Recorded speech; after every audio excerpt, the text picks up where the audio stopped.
लोग शैतान से पनाह मांगते हैं और औज़ुबिल्लाहि मिनश शैतानिर्रजीम हम लोग इसलिए पढ़ते हैं कि भी अल्लाह ताला जो है ना वो हमारी हिफाजत फरमाए और हमारे तमाम कामों में जो है ना वो शैतान का कोई भी अमल दखल ना हो। लेकिन हालात ना दुनिया के ऐसे हो गए हुए हैं और इंसानों का बिहेवियर ऐसा हो गया हुआ है कि अब तो ना इंसानों से भी पनाह मांगने की ज़रूरत पड़ गई हुई है। आज आपके साथ यूके में आने वाली एक फैमिली का ऐसा रियल वाक़या मैं शेयर करने जा रही हूँ जिसे कि सुनने के बाद आप लोग भी जो है ना वो इंसानों के रवैये, इनकी सफाकी, बेबाकी और ज़ुल्म से जो है ना वो अल्लाह की पनाह ही मांगेंगे। बिस्मिल्लाहिर्रहमानिर्रहीम अल्लाहुम्मा सल्ली अला मोहम्मद व अला आले मोहम्मद व बारिक वसल्लम। अस्सलाम वालेकुम एवरीवन। एक नए दिन और एक नए व्लॉग का आगाज़ करने जा रहे हैं और आई होप कि आप लोग जहाँ कहीं भी होंगे ठीक ठाक होंगे, खुशबाश होंगे और अपनी सेहत और तंदुरुस्ती वाली ज़िंदगी भरपूर तरीके से गुजार रहे होंगे। अपने हर काम में ना अल्लाह ताला से हमें दुआ मांगनी चाहिए और हमेशा जो है ना उसमें भलाई की ही उम्मीद रखनी चाहिए और भलाई का ही तकाजा अल्लाह से करना चाहिए कि जो काम हमारे हक में बेहतर है ना वो हो जाए, बजाय इसके कि हम अल्लाह ताला के सामने अपनी डिमांड्स जो है ना वो रखना शुरू कर देते हैं कि हमें गाड़ी भी मिल जाए, हमें घर भी मिल जाए, हमें दौलत भी मिल जाए, हमें औलाद भी मिल जाए और हमारे सामने दौलत के अंबार ही लग जाएं। मोस्टली हमारी दुआओं में ना यही तकाजे होते हैं। कभी हम लोग जो है ना वो अपनी भलाई की या अपनी आखिरत की दुआ हरगिज़ भी नहीं मांगते हैं। बहुत कम लोग ऐसे होते हैं जो कि अपनी आखिरत को बेहतर बनाने के लिए और अपनी गुनाहों की जो है ना वो अल्लाह से माफ़ी तलब करें। आज आपके साथ ना यहाँ पे यूके में आने वाली एक ऐसी फैमिली का मैं रियल वाक़या शेयर करने जा रही हूँ जिसे कि सुनने के बाद तकदीर के आगे इंसान कितना क बेबस होता है और कह लें कि भी अल्लाह के कामों में क्या मसलहत होती है, ये तो अल्लाह ही बेहतर जानता है। जी, तो ये कहानी है नासिर की जो कि पाकिस्तान में अपनी बीवी और 5 बच्चों के साथ हँसी-खुशी ज़िंदगी गुज़ार रहा था और घर में यानी कि कोई इतनी ख़ास प्रॉब्लम्स नहीं थे। यानी कि घर का जो सिस्टम था ना अच्छे तरीके से चल रहा था, खुश-उस्लूबी से उसका गुज़ारा हो रहा था। अल्लाह ने उसको वहाँ पे कारोबार भी दिया था, घर भी था, गाड़ी भी थी और बच्चे जो थे ना यानी कि मिडिल क्लास जो स्कूल होते हैं ना, उनमें अच्छी तालीम भी हासिल कर रहे थे। लेकिन इंसान कहते हैं ना कि किसी हाल में खुश नहीं रहता और हमेशा आगे से आगे बढ़ने की ख्वाहिश में और बेहतर से बेहतरीन पाने की ख्वाहिश जो है ना वो उसके अंदर हमेशा रहती है और उसको किसी भी सूरत में ना बैठने नहीं देती। यही हाल नासिर और उसकी बीवी का भी था। नासिर ने बड़ी कोशिश की कि वहाँ पे पाकिस्तान में रहते हुए ना वो अपने बच्चों को एक अच्छी यानी कि इंग्लिश मीडियम स्कूल में ना हम लोग समझते हैं कि भी अच्छी तालीम है, हमारे बच्चे वहाँ पे बहुत आला तालीम याफ्ता होंगे और उनका मुस्तकबिल जो है ना वो बड़ा सिक्योर हो जाएगा। अब जी नासिर और उसकी बीवी की ख्वाहिश थी कि वो अपने बच्चों को इंग्लिश मीडियम स्कूल में पढ़ाएँ और उनका उठना बैठना जो है ना वो अमीरों के साथ हो। यानी कि इंसान की ख्वाहिशात होती हैं ना, हर ख्वाहिश के ऊपर दम निकले। तो वही हाल इनका भी था।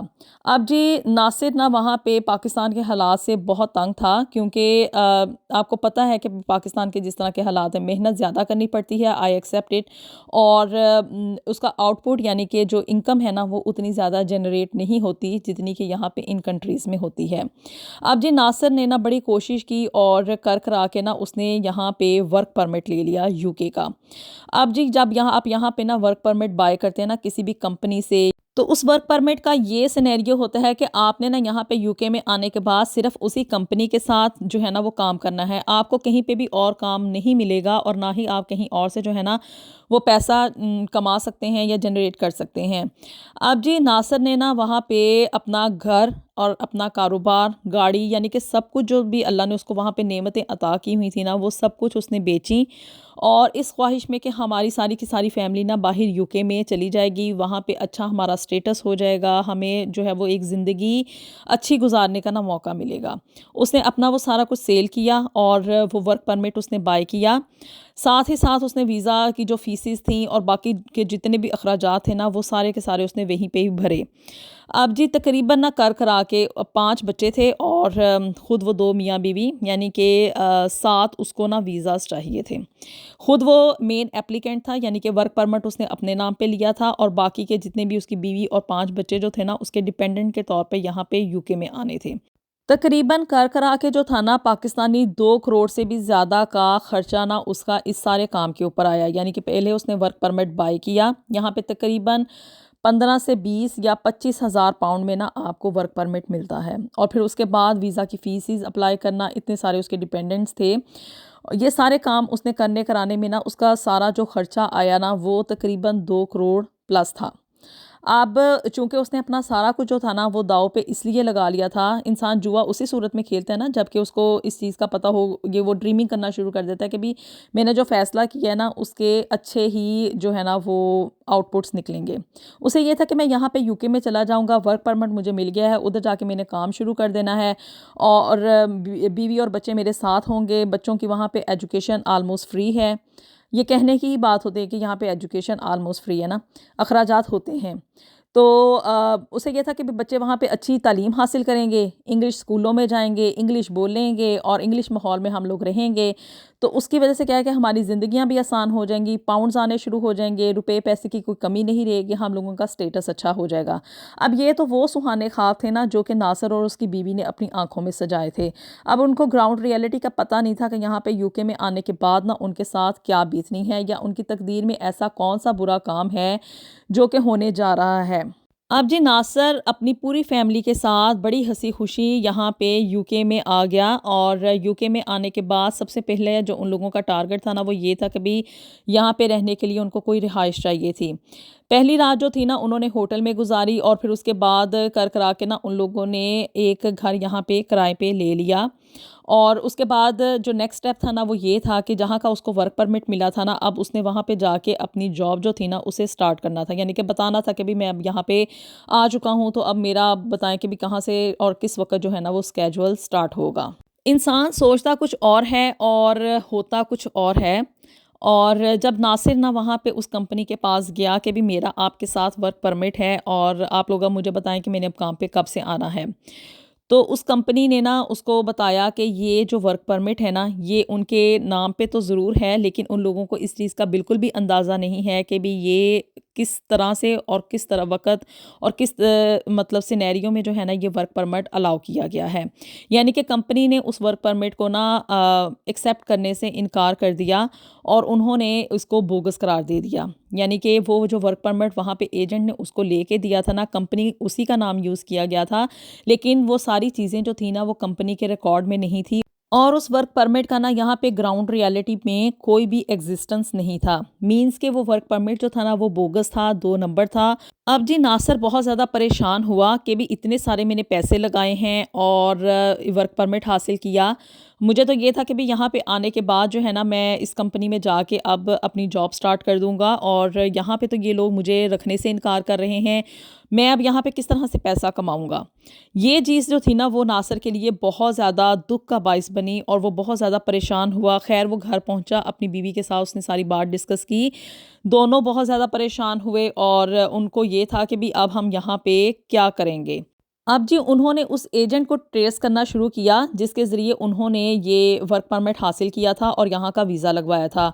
अब जी वहाँ से तो वो बंदा जो था ना वो कोई रिस्पॉन्स नहीं दे रहा था, फ़ोन नंबर उसने बंद कर दिया था और मतलब कि उसका कोई भी राब्ता जो था ना नासिर का उस एजेंट के साथ हो नहीं पा रहा था। और यहाँ पे ये सूरत हाल हो गई थी कि भी वो ना तो यहाँ पे वर्क कर सकता था क्योंकि उसका वर्क परमिट जो था वो 2 नंबर था और उसका यहाँ पे कोई वजूद ही नहीं था। और वर्क परमिट आप जब किसी भी वर्क परमिट के ऊपर आते हैं ना, मैंने पहले बताया कि आपको उसी कंपनी के साथ काम करना होता है, उसके अलावा कहीं और आपको जॉब नहीं मिलती है। अब कुछ अर्सा गुजरा यानी कि 1 महीने का उनके पास था सामान वगैरह कि वो यहाँ पे सरवाइव कर सकते थे। इतने पैसे वो अपने साथ लेकर आया था। उसने इधर-उधर जो था ना वो नौकरी तलाश करने की कोशिश की लेकिन बेसूद रहा, कहीं पे भी जो था ना उसको जॉब नहीं मिली। इवन कैश इन हैंड भी यहाँ पे ना जॉब उसको नहीं मिल सकी क्योंकि यहाँ पे ना बहुत ज़्यादा सख्तियाँ हो चुकी हैं। अब जो था ना नासिर दिन ब दिन बहुत ज़्यादा परेशान हो रहा था और सोच रहा था कि भी अब मेरे साथ क्या होगा क्योंकि इतना बड़ा धोखा हो गया था। पैसे वो सारे इन्वेस्ट करके यहाँ पे आ गया था, अब अगर वो वापस पाकिस्तान भी जाता ना तो वो वहाँ पे गुर्बत के अलावा कुछ भी उसके हाथ नहीं आना था। इन्हीं परेशानियों में और इन्हीं सोचों में जो था ना नासिर को दिल का दौरा पड़ा, उसे हार्ट अटैक हो गया और वो यानी कि इतना सीवियर हार्ट अटैक था कि वो एट द स्पॉट ही ना इस दुनिया से चल बसा। अब जी नासिर की बीवी बहुत ज़्यादा परेशान हुई। एक अकेला मुल्क यहाँ पे यानी कि परदेस था, यहाँ पे वो किसी को जानती नहीं थी और 5 बच्चों का उसके ऊपर बोझ, और फिर उसको ये भी नहीं पता था कि उसने यहाँ पे तदफीन के मामलात जो हैं वो किस तरह से करने हैं। खैर जी, उसने जो था ना यहाँ पे अब हेल्प के लिए उसको कोई ना कोई चाहिए था। उसने पुलिस कॉल की कि भी यहाँ पे पुलिस आएगी तो वो मेरी आके मदद करेगी नासिर की तदफीन में भी, और मुझे बताएगी कि भी मैंने अब जो है ना यहाँ पे करना क्या है और किस तरह से रहना है। अब उस बेचारी को क्या पता था कि भी यहाँ की पुलिस जो है ना वो उल्टा आपको ही पड़ जाती है। खैर जी, पुलिस यहाँ पे आई और एम्बुलेंस भी कॉल की गई। अब एम्बुलेंस वाले जो थे वो नासिर की डेड बॉडी को लेके अस्पताल चले गए और उसका पोस्टमार्टम किया गया, क्योंकि यहाँ पे बंदा कोई भी मर जाए ना, चाहे वो कोई भी नॉर्मल डेथ ही हो, तो उसका पोस्टमार्टम लाजमी किया जाता है ताकि रीज़न ऑफ डेथ जो है ना उसका पता लगाया जा सके। अब नासिर का पोस्टमार्टम हुआ और पता चल गया कि भी इसको हार्ट अटैक हुआ है। अब चूंकि पुलिस इस मामले में इन्वॉल्व हो चुकी थी और नासिर की बीवी सीधी सादी थी, उसको यहाँ के सूरत हालों का पता नहीं था कि भी क्या सिचुएशन होगी। उन लोगों ने पूछा कि भी आप लोग यहाँ पे किस तरह से आए। नासिर की बीवी ने बताया कि भी यह हमारा वर्क परमिट था और वो बोगस हो गया, वो जाली हो गया। अब नासिर जो था वो जॉब वगैरह ढूंढने की कोशिश कर रहा था। अब ना पुलिस के हाथ उनका वीक पॉइंट आ चुका था और इससे बचना नामुमकिन था। पुलिस ने पूरी इन्वेस्टिगेशन की और बताया कि भी ये वर्क परमिट जो था वो 2 नंबर था, बोगस था, इसका कोई एग्जिस्टेंस नहीं था। और वैसे भी पुलिस ने नासिर की बीवी को ये बताया कि जो मेन एप्लीकेंट था ना आपका, वो तो अब इस दुनिया से जा चुका है और आप लोग थे उसके डिपेंडेंट। और आप लोग जो है ना ये है कि भी इस कंट्री में अब यहाँ पे आप लोग नहीं रह सकते, क्योंकि आप लोगों के पास यहाँ पे रहने का कोई भी लीगल स्टेटस नहीं है। इवन अगर आपका हस्बैंड ज़िंदा भी होता तब भी आप लोगों को जो था ना ये मुल्क छोड़ के जाना पड़ना था, क्योंकि आप लोग जिस बेस पे, जिस वीज़ा पे यहाँ पे इस कंट्री में एंटर हुए थे, वो जो बेस थी ना वो 2 नंबर है, वो बोगस है। तो इसलिए अब आप लोग ना यहाँ पे मज़ीद स्टे नहीं कर सकते। और जी उन लोगों ने जो था ना नासिर की डेड बॉडी के साथ ही उसकी फैमिली को ना पाकिस्तान वापस रवाना कर दिया।